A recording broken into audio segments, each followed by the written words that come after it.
Hello friends, I welcome you all to my channel GBSF good versus bad, success versus failure. तो friends, आज हम जानेंगे एक success story के बारे में। Success story of Azim Asim Premji. Azim Premji देश की नहीं बल्कि दुनिया की सबसे बड़ी आईटी कंपनियों में से एक विप्रो के मालिक है। वो आज की डेट में भारत के सबसे अधिक धन वाले व्यक्तियों में से एक है और साल 1999 से लेकर साल 2005 तक के टाइम पीरियड में देश के सबसे धनी व्यक्ति भी रहे थे। अजीम प्रेमजी ने अपनी सूझबूझ से विप्रो को $2.5 मिलियन से $7.2 बिलियन की ऊंचाइयों पे पहुंचाया है। उन्हें इस युग का कर्ण भी कह सकते हैं, क्योंकि उन्होंने लोगों की भलाई के लिए बहुत कुछ दान किया है और उन्होंने तय किया है कि उनके पास जितनी भी संपत्ति है उसका आधा हिस्सा वो दान में दे देंगे। 2004 और 2011 में टाइम मैगजीन ने उन्हें विश्व के 100 प्रभावशाली व्यक्तियों की लिस्ट में भी शामिल किया था। इसके अलावा फोर्ब्स की दुनिया की सबसे अमीर व्यक्ति की लिस्ट में भी उनका नाम शामिल है और उन्हें फोर्ब्स ने इंडिया के बिल गेट्स का खिताब भी दिया था। ऐसे प्रभावशाली अजीम प्रेमजी का जन्म 24 जुलाई 1945 के दिन मुंबई के इस्माइली शिया मुस्लिम परिवार में हुआ था। उनके पिता मोहम्मद हाशिम प्रेमजी एक प्रख्यात व्यवसायी थे और वो राइस किंग ऑफ बर्मा के नाम से जाने जाते थे। जैसे कि हम सब जानते हैं, हिंदुस्तान का दो टुकड़ों में विभाजन हुआ था, इंडिया और पाकिस्तान।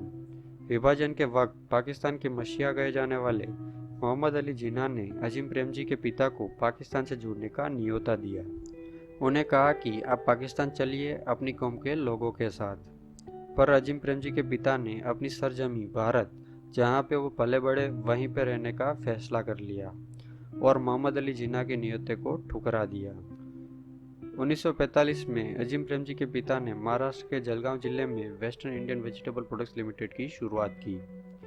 ये कंपनी सनफ्लावर वनस्पति और कपड़े धोने के साबुन 787 का निर्माण करती थी।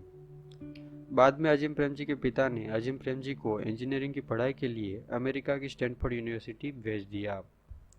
पर दुर्भाग्यवश इसी बीच 1966 में उनके पिता की मृत्यु हो गई और उन्हें पढ़ाई बीच में ही छोड़कर भारत वापस आना पड़ा। उस वक्त उनकी आयु मात्र 21 साल थी। उन्होंने पढ़ाई छोड़कर अपने पिता के बिजनेस को आगे बढ़ाने की ठान ली।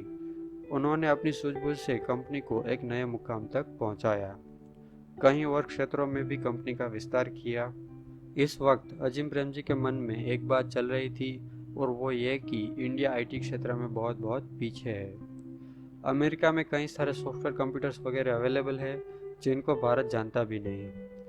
उन्होंने तय किया कि वो अब अपने बिजनेस को आईटी क्षेत्र की ओर आगे बढ़ाएंगे। कंपनी का नाम बदलकर विप्रो कर दिया। अमेरिका के सेंट्रल कंप्यूटर कॉरपोरेशन के साथ मिलकर भारत में मिनी कंप्यूटर बनाना चालू किया। बिजनेस धीरे धीरे आगे बढ़ा और आगे चलकर विप्रो को विप्रो लिमिटेड बना दिया।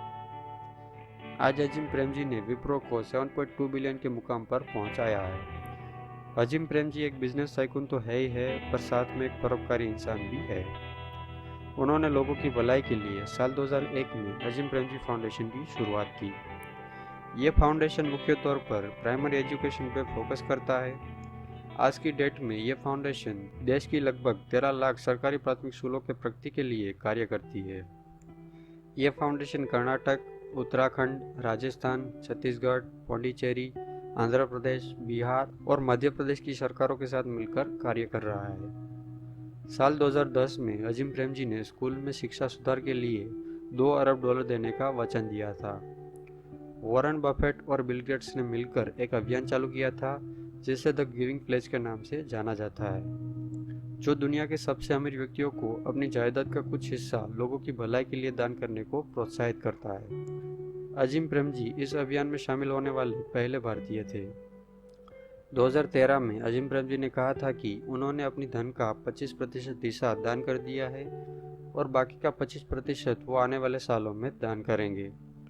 तो फ्रेंड्स, ये थी अजीम प्रेमजी की कहानी। Please like, share and subscribe our YouTube channel for more videos. Thank you.